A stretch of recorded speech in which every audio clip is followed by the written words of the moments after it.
নাম হলো গরিব ছেলে রামু। একটা গ্রামে একজন গরিব ঘরের ছেলে রামু থাকতো।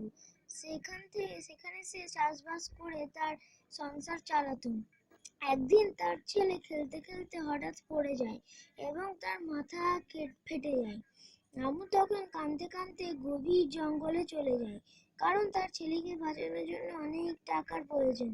তখন সে একটা সোনালী পাখিকে দেখতে পায় এবং তাকে দেখে ধরতে যায়, কিন্তু পাখিটি উড়ে চলে যেতে থাকে। রামু তার পিছু পিছু গিয়ে সেই জায়গায় চলে যায়। তখন সে দেখে চারিদিক সব সোনার। সে ভাবে এখান থেকে যদি সোনা পাওয়া যায় তাহলে সে তার ছেলেকে বাঁচাতে পারবে। তাই সে যখনই সোনাটাতে হাত দেয় তখন একটা দানব এসে তাকে বলে যে, তুমি কেন আমার সোনায় হাত দিচ্ছ? তখন সে বলে যে, আমার ছেলে অসুস্থ, আমার কিছু টাকা চাই।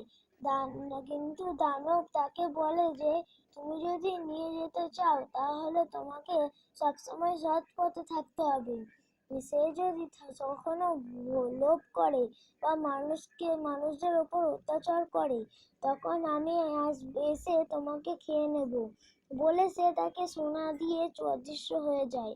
তখন তখন রামু সেই সোনা বিক্রি করে হসপিটালে টাকা দিয়ে তার বাচ্চাকে বাঁচিয়ে নেয়। এভাবেই তার সুখে দিন চলে এবং সে গ্রামের জমিদার হয়ে যায়।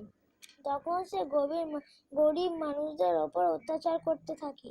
একদিন সেই দানবটি বুঝতে পারে এবং সেই দানবটি এসে তাকে বলে যে, সে বলেছিল তাকে যেন সৎ পথে থাকতে, কোনো অন্যায় না করতে, কিন্তু সে কথা মানেনি।